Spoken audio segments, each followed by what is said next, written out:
So yun mga tropa, may dinala sa atin dito na Honda Click.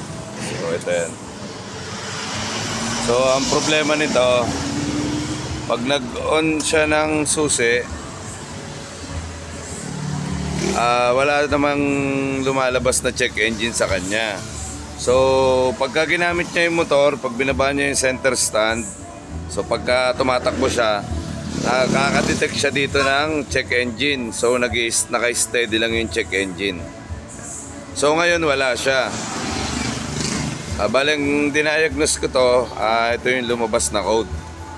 So yung iba mga tropa, yung mga nagsasabi na pag naka-steady yung check engine, sira yung ECU. Hindi yun mga tropa, mali yun. So bakit masisira yung ECU mo kung umaandar naman yung motor? So dito makikita nyo kung ano yung talagang sira nito. So ginamitan ko to nung diagnostic ko, yan mga tropa. So naka-on yung susi natin. So check natin kung ano yung fault code nya.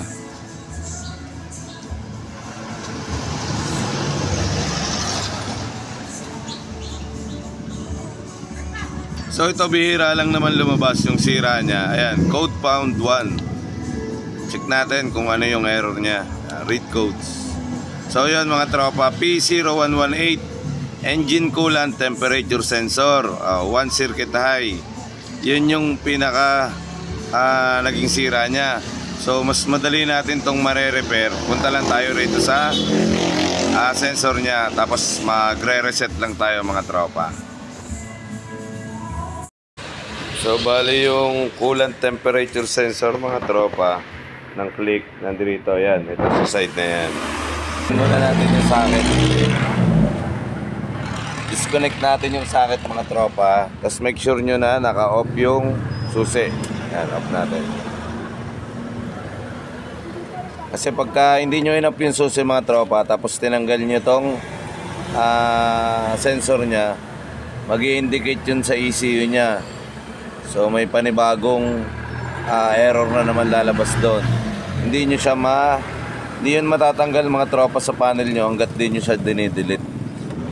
So ano ba yung dapat gawin natin pag mayroong ganong code? So ito, kailangan lang natin linis. Ilinisin lang natin yan mga tropa. Titignan muna natin. Tapos check natin yung sensor nya kung okay yung linya dito. Kung meron siyang supply. So kalasin muna natin ito. So yan bali mga tropa, inugot ko tong coolant temperature sensor nya. So linis lang to mga tropa. Tapos check natin yung connection. So ang gagawin natin, magre-reset tayo ngayon ng sensor nya dito. Coolant sensor. Inugot ko na yan, ito na yung socket. So okay naman yung connection nito, wala namang putol, pati yung wire natin sa ilalim.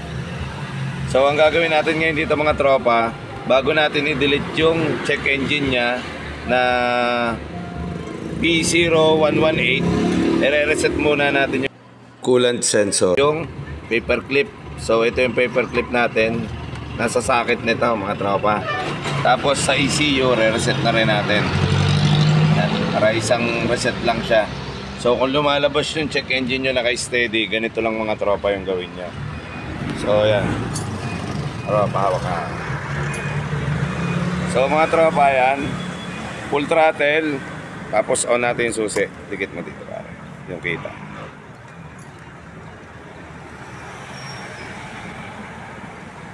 So yan, bitaw.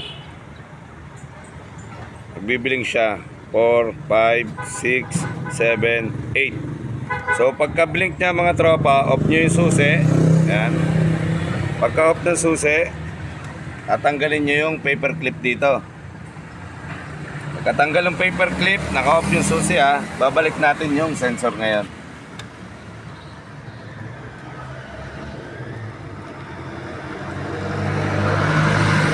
Yan.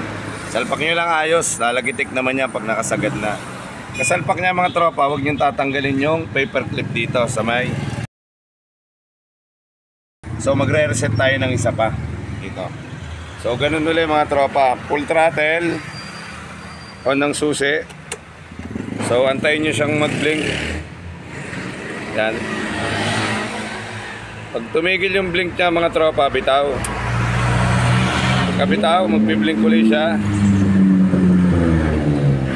Pag continuous yung blink niya mga tropa, ibig sabihin wala siyang fault code na na-detect. Kalipito yan. 2, 3, 4, 5, 6, 7. So pwede na kayo mag-off. Tapos tanggalin nyo yung paper clip dito. Pagkatanggal nyo ng paper clip, mag-on tayo ng susi. Paanda rin natin ng 5 to 10 minutes. On. And then start. So hayaan lang natin mga tropa na naka-idle siya ng hanggang 10 minutes. Na naka-idle siya. Ayan. Tayo lang natin siya. So yun mga tropa, ganun lang yung gawin nyo pagka may Honda Click kayo na naka-check engine. Kasi kadalasan sasabihin sa inyo sira yung ECU. So magagastusan kayo mga tropa. Nagaya ng tropa natin dito na ganito yung nangyari. So sira daw yung ECU.